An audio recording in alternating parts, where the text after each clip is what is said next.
To our guests and fellow artists, welcome to the Masters of Art program, where creativity knows no bounds and inspiration finds its home. Tonight, we have the distinct pleasure of introducing a visionary artist whose journey through the lens has left an indelible mark on the world of photography. Please join me in extending a warm welcome to the illustrious photographer, Lynn.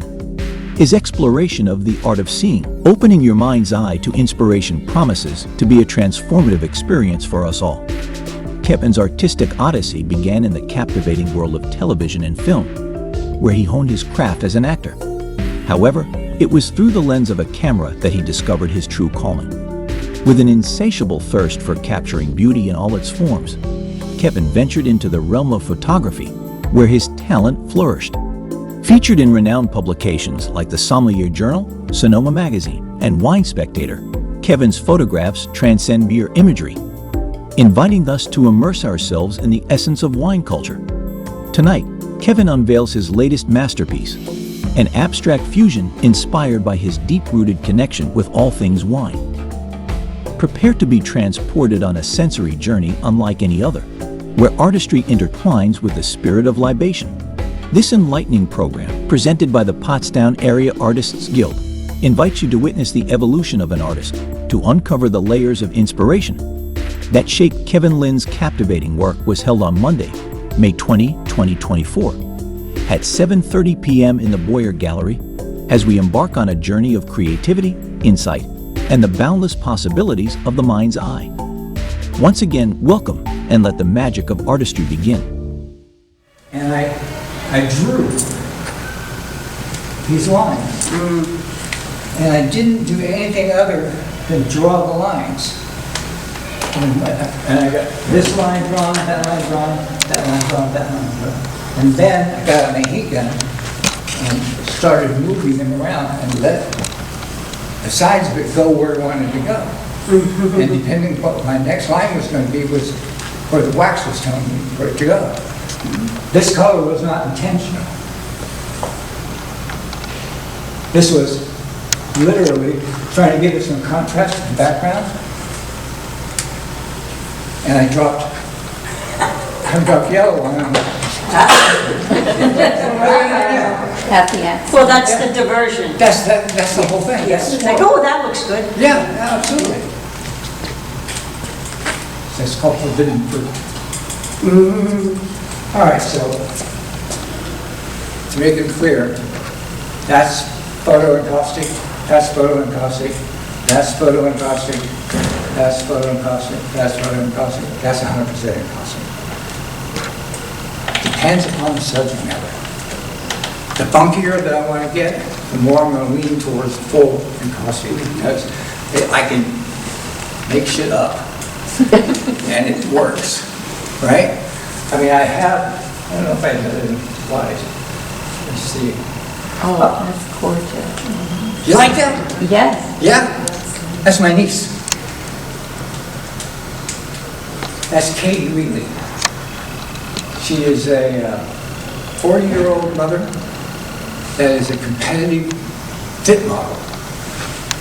I mean, she's like, yeah. In high heels. That's crazy. Yeah, she started working out about 20 years ago, recovering from illness. And it got her hooked her. She's now on the pro circuit. Wow. Yeah. But this is, I had 10 minutes at their house in California, and I was photographing her kids. And she had a bathing suit on, and I said, go jump in the pool. And I'm shooting with a Canon 5D and a 200 millimeter lens and 2.8 wide open. I shoot. I know you're a photographer, so let's keep talking to her. Photographers and painters. Photographer. Okay. So I shoot. And I work with cold wax. Okay. So a similar process. Yeah, absolutely. So 99% of all my work is shot wide open. I have a 70 to 200 f2.8, one of the best lenses on the planet, and I have a 51 too. That is when you want to get close and wide open and only have the iris of their eyes sharp and everything else blown out. That's what the 200 does. Who uses, you said Lightroom, Photoshop? Any other users? Infinity? Have anybody heard of Topaz? Yes. Yeah. Yeah, buy it. I'm telling you. Buy the AI one. And the very first thing you do when you open up your file is you run it through the Topaz A1 photo. And just do it. And that's your starting point. What does the AI do? It, You have to tell it something. no, you just do autopilot. I mean, it's a baseline for you. It makes better decisions. Sharpening and Yeah, does all the it's basics. artificial intelligence that gives you, that takes all of those things. The exposure, the sharpening, everything to its maximum potential without overdoing it. So when I upload something, the very first thing that I do is I open it in Topaz, and it gives me a starting point.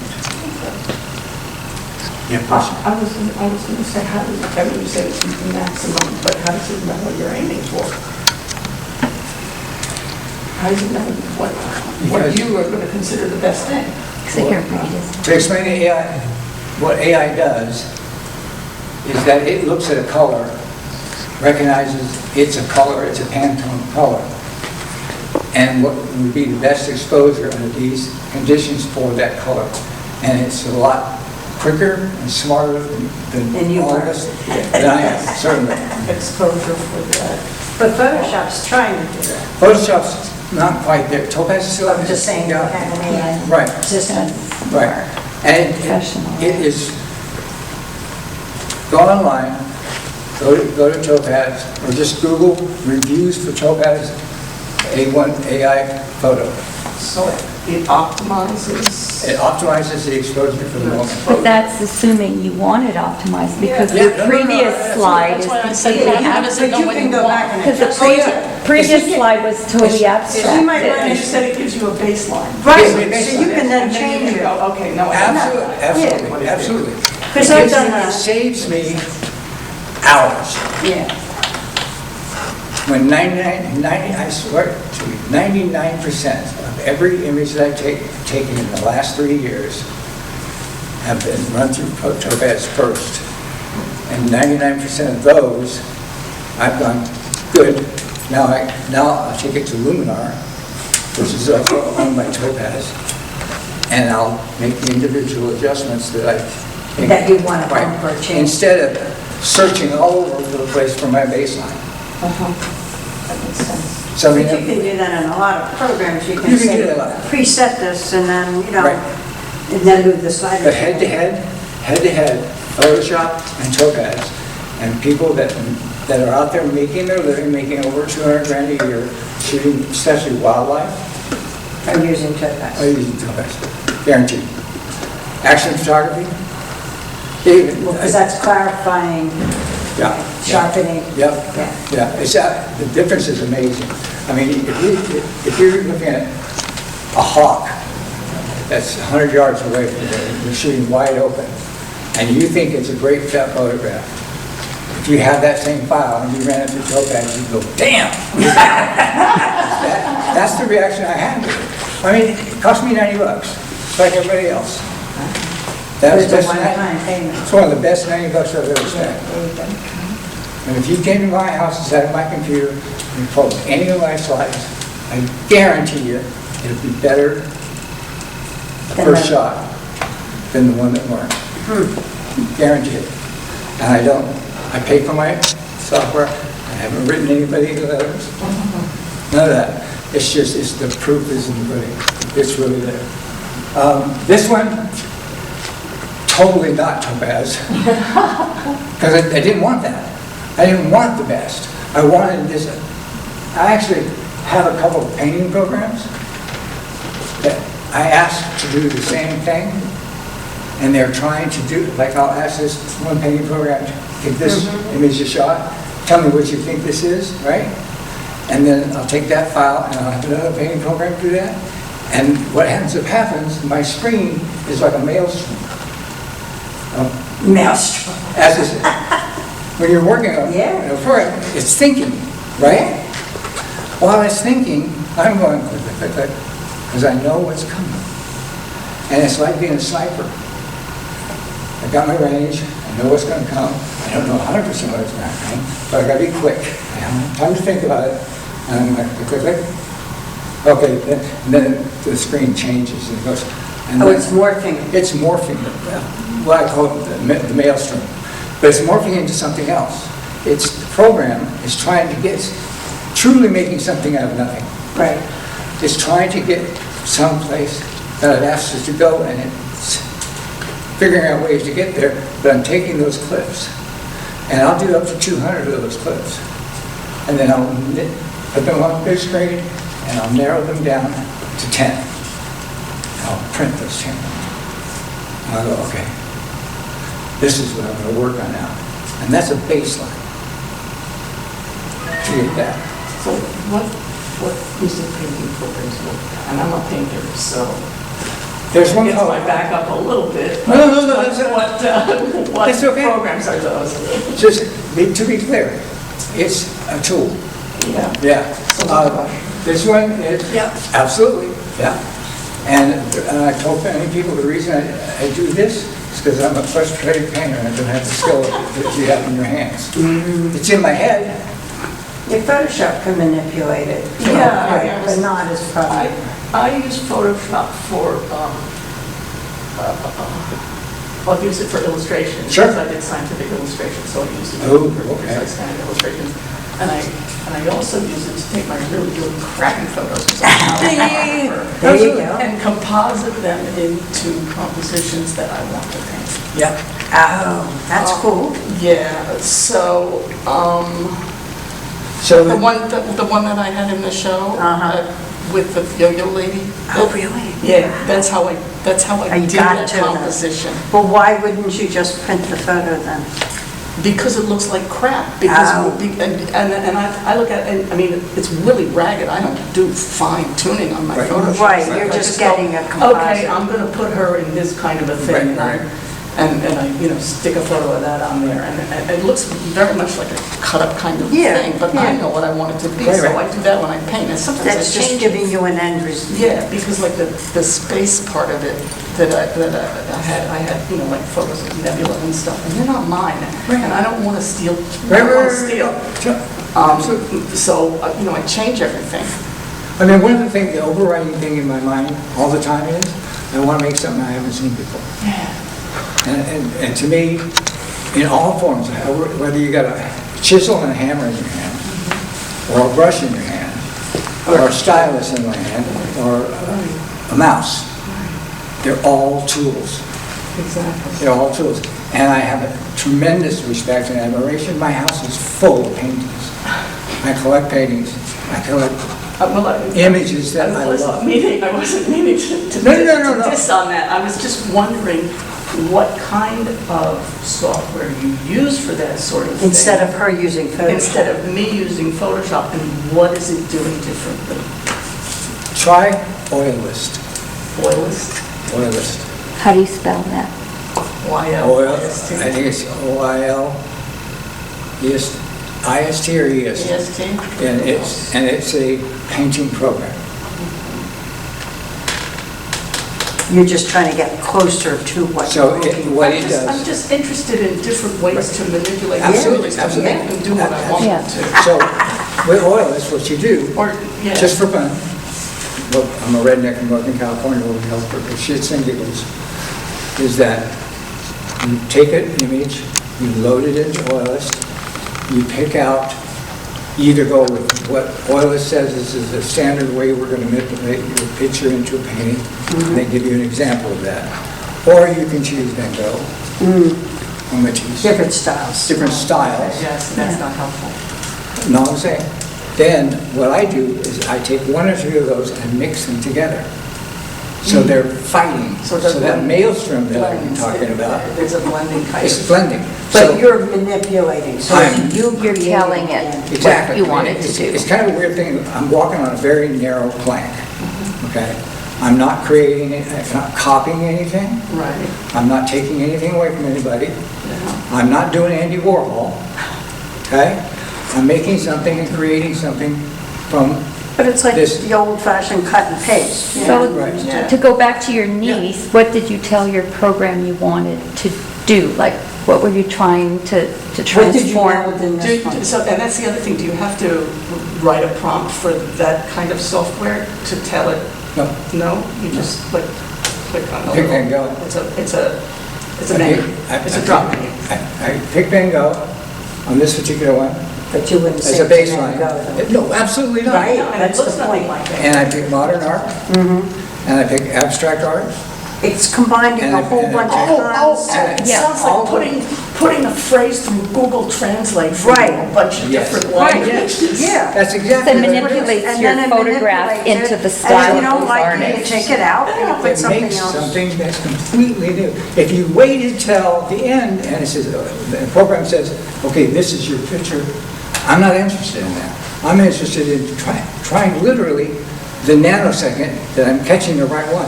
This one, I probably did 500 clips of this to get down to this one. So this has no encaustic on it?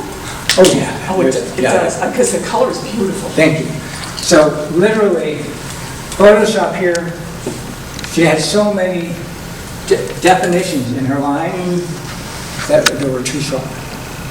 So I got out my smudge tool. Smudge, my two favorite programs right now are Smudge and Liquify. Right, Right? right. Well, it's liquefying. Well, the smudge part takes all those hard lines that I came up with, that I love the composition of it, and I love the general shape of it, but I wanted, it needed to be softer because I wanted her to be beautiful. Well, it's like blending. Yeah, so, absolutely. And that's what I did there. And then I put encaustic on and took it through that process. I'm so glad that you brought that up. Yeah, because it's just beautiful. struggling to explain it to people that No, we get it. it's Well, better it's- when it's I a get it better out and I can involved hear myself say it. It's really cool. But if you try that, when you try that program, ask it to do something, pick a picture, put it in there, and then pick a style, whoever. And then on the bar underneath it, it has modern art, impressionism, abstract art, and bend it and change it and ask it to make something and then watch. Because that's what I'm looking at, as it's, literally, if But this you was, can pause your saying, that's Yeah. what you're saying, you're. I can't you're pause pausing. it. But you can pick a picture. I can pick it. Okay. So you're photographing your screen I'm at that photographing point? my screen. Oh, that's what Okay, you're yeah. doing, okay. I'm literally doing that. And then enhancing it with the encaustic. That sounds like a lot of fun. It's tons of fun. Because it's, when I first saw the one that worked, because I just saw her turn and she's literally, it's like a science fiction movie. The screen's going, she's wow, like this, and then all of a sudden black comes in. Like this. It's like being in an alien movie. But then you go, literally go 1/2 a second or 1/4 second later, it turns into that. And you're like, whoa, stop, back up. And I can go frame by frame and get the frame that I want. Oh, Good, okay. yeah, that's cool. That was before that. Work in progress, yeah. And I love this process, painting with wax. All these lines, literally, they were in the general area where I wanted them to be. When I got the heat gun, it's like, oh, no, too much. You're just literally chasing wax around.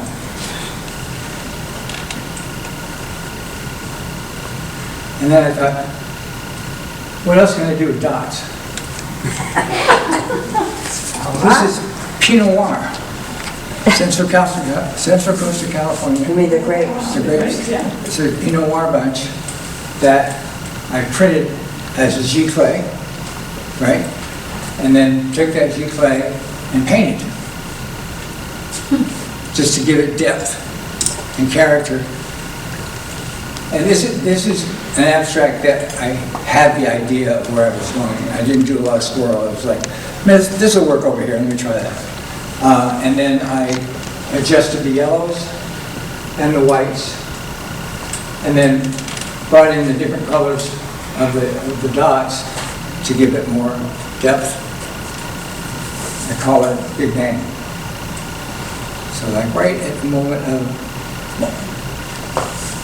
I'm just fascinated by the perfect roundness of the dots. I don't know what it is. I'll be excited about that for at least one other week or two. What liquid does. Okay. There's your friend, Liquify. So, took that program, ran it through the Maelstrom, and then brought it out, put it in Photoshop, got my Liquify tool and my smudge tool out, and adjusted all those lines.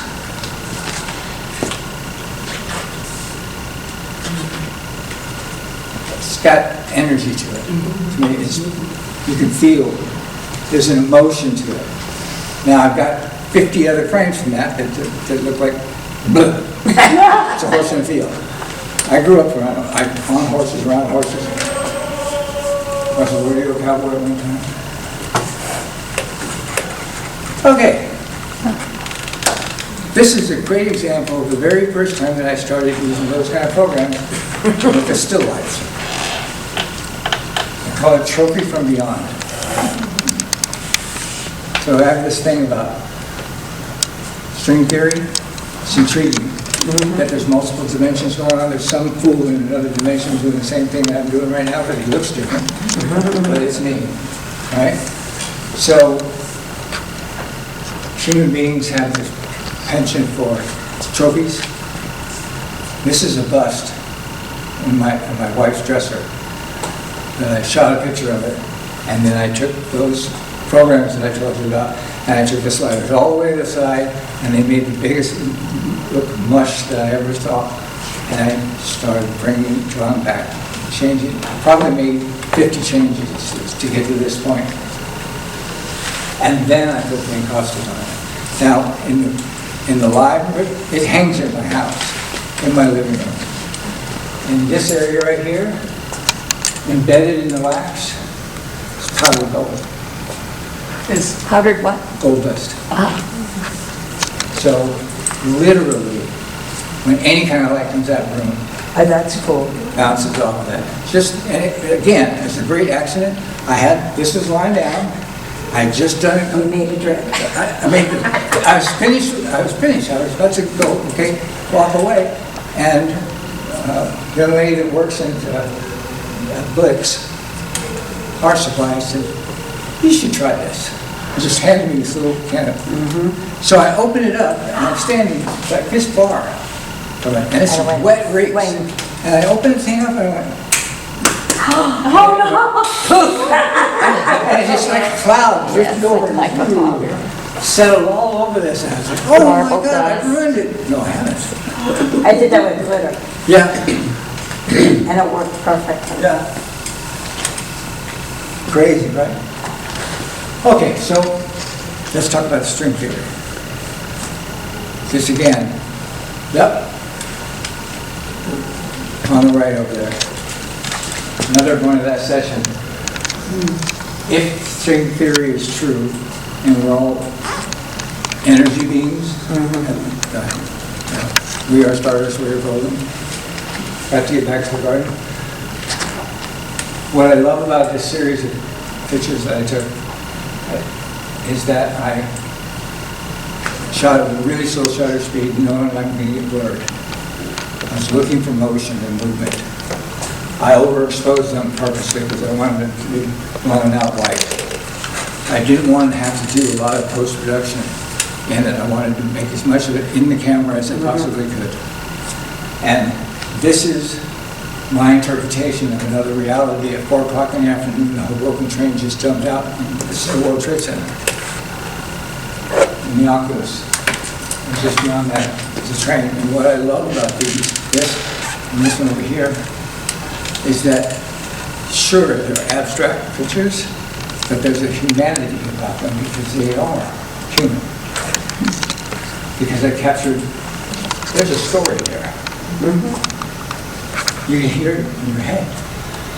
Same thing over here. You can there's conversations, you can hear the noise. And that, to me, is the most, I'm probably more satisfied with this series of photographs of any photograph I've ever taken. Because it just talks to me every time I do it. That one over there gets me every time. Here, I'll wait for you to see it.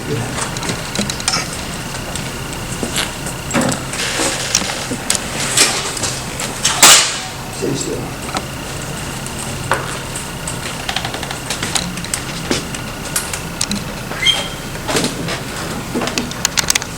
So you put wax on it A little bit. and bubble wrap. Yeah. You can see. There's an impression You can of bubble see the wrap and circles. wax. Tilt it, you have to tilt it Yeah. more. See it? Yeah. No, back. If you tilt it back, you can see the circles. Looks like a Yeah. beehive. Not from here, but I'll look Oh, at it. yeah, you Look can at see it the later. beehive.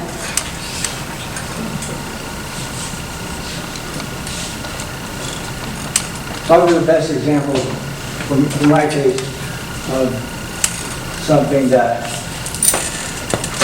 speaks to me on an emotional level. It's more satisfying than any series I've ever done. Are you starting to add other mediums, like using the bubble wrap? Bubble wrap was the first thing, accident. It's like, when I first saw it, why are these circles on there? Oh, God. Why are these here? How did they get these? I was like, 5 minutes, going, how did I find this? And it's like, wait a second, it works. It's blown out. It's science fiction. It is what I say it is. It's what's the other story? Yeah, I have to do that. Right? Yeah. The wrap around Asian pears is a really good impression tool. Yeah. You know, when you buy Asian pears and they have that really thin styrofoam, looks like an Oh, that accordion? stuff, yeah. That makes really good impressions Nice. in wax. I'm buying some of them. And they're not as recognizable as bubble wrap. Right. So this is, where is this? This is in Washington State. No, this is actually Oregon. This is Willamette Valley. That's Pinot Noir. This is during my time at the wine company, one of the places they sent me. I just love this part of it. I love, as you can see, I like to get things elongated, a little sense of depth. Sunrise, Walla Walla, Washington. Cold,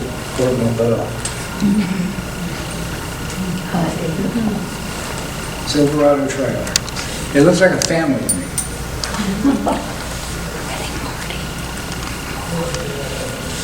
Ceremony. Palomino horse in a snowstorm. Okay. And that's those programs trying to do something for me. And as they're trying to do it, I liked what was going on there better than what they came at the end. There's, to be fair, there's probably on either side of that, probably 5 frames on each side of it that I could put out there and you might all pick different ones, but they all worked. That little space. There's a window, yeah. There's a window there. So, same location. But a different answer to the program that I asked. I took a different place and a different adjustment to, instead of modern art, I put more abstract art. And there's a setting on it for big and smalls. I have no idea what big and smalls means. I just know that it turns out looking like that. But this is a combination of the program and our favorite tools. Smudge. Smudge. Smudge.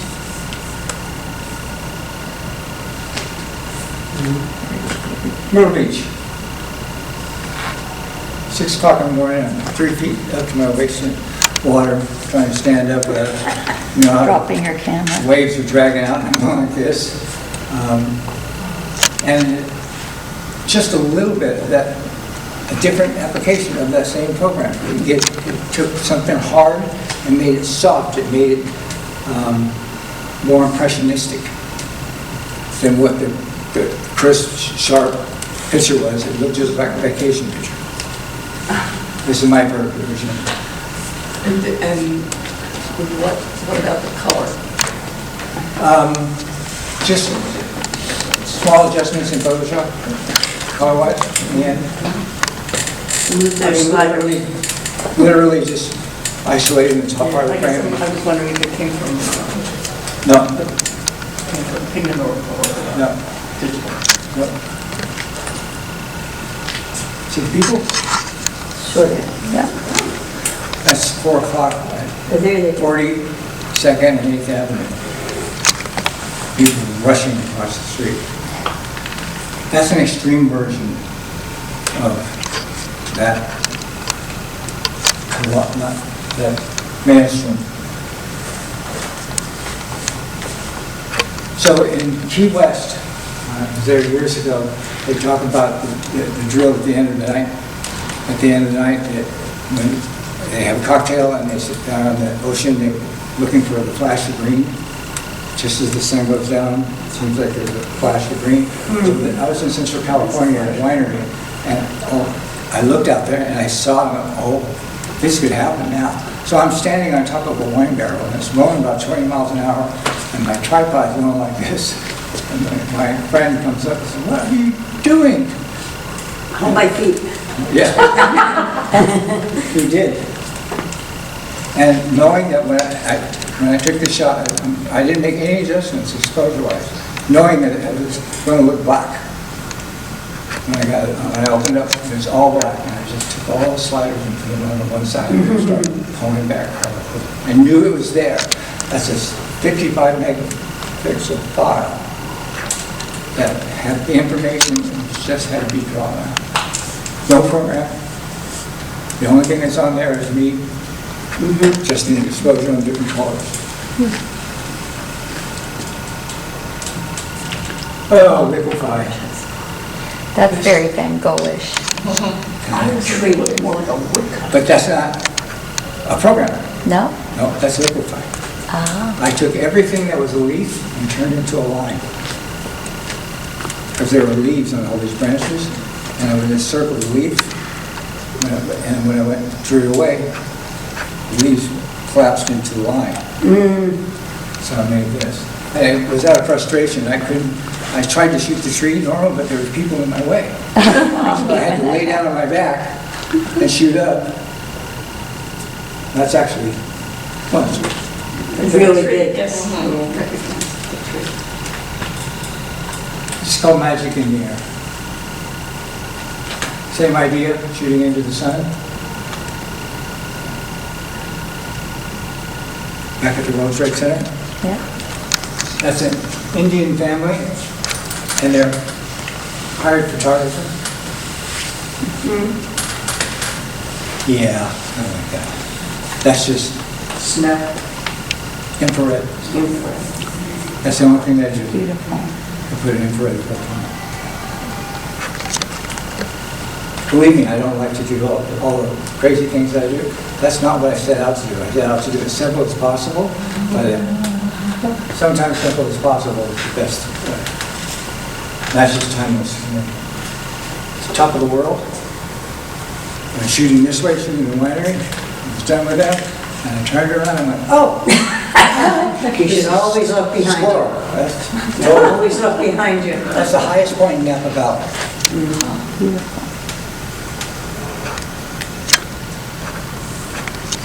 I like Japanese prints. And that's all I did was exposure.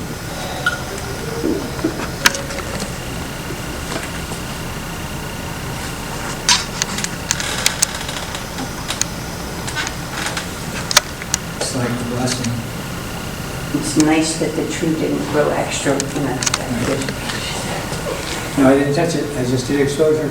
I even left these in, because I wanted it to feel like you were there. How do you do a shot and not have the sun completely white it out? You know, for me, the only thing that I do is, because I'm seeing a test shot, I adjust my exposure to whatever it tells me. I'm looking real time. You're the sun, I shoot you. What if I get, well, I gotta open it up or close it down. And I can do it, like, it takes that long. You just stop it down here, stop it up or something. Yep.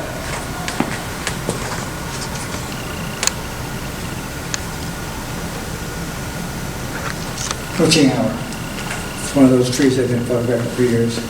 And I put the universe behind it. It felt like So you midnight. added that? Yeah. It's all here. That's it. Wow. That's it. Thank you.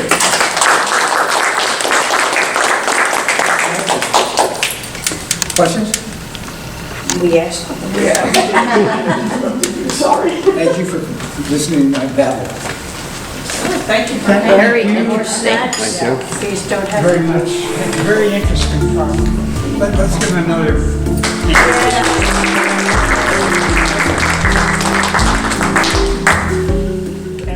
We hoped you enjoyed this program. You are invited back to our new season kickoff, September 16, 2024 with a discussion, artists chat and comments.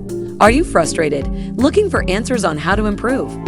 Would you like to get constructive comments on your art? On September 16th at 7:30 p.m. in the Boyer Gallery of the Hill School Center for the Arts, the Pottstown Area Artists Guild will hold an artist chat and comment. It will be an opportunity to have other artists give you their constructive thoughts on your art. Members of the Guild are invited to bring up to 2 of their artworks to discuss with other members of the Guild. Plan on participating in this event either to share your artwork and your concerns or to help fellow artists with your insights and experience. Then, in October, the Masters of Art will feature Rebecca Carpenter on Monday, October 21, 2024, 7:30 p.m. at the Hill School Center for the Arts, 760 Beach Street, Pottstown, PA. The topic, photographing the figure in the landscape and abandoned spaces, incorporating textures to create digital and 3D collage images. Rebecca will show images from her photo shoots in a variety of backgrounds: desert, ocean, rainforest, mountains, as well as a variety of abandoned spaces, and talk about the many ways to create strong images with a figure in those environments. She will explore ways of using the natural light available or easy to transport lights to add light to the scene, as well as suggesting ways to create strong compositions and tell a compelling story. And another upcoming event in Making Sense of Contemporary Art by Ellen Nelson at the Hill School Center for the Arts. She is a Senior Master of the Arts at the Hill School and coordinator of the Boyer Gallery. Ellen has been a member of the Arts Department since 1987. She has served as chair of the department and has taught multiple levels of studio art and art history.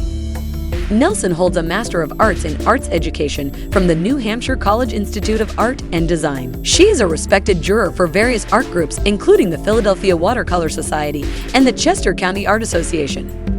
Primarily a printmaker, Nelson has recently been exploring the theme of embodiment by creating garments from foraged natural materials. We hope to see you soon. Thank you for watching.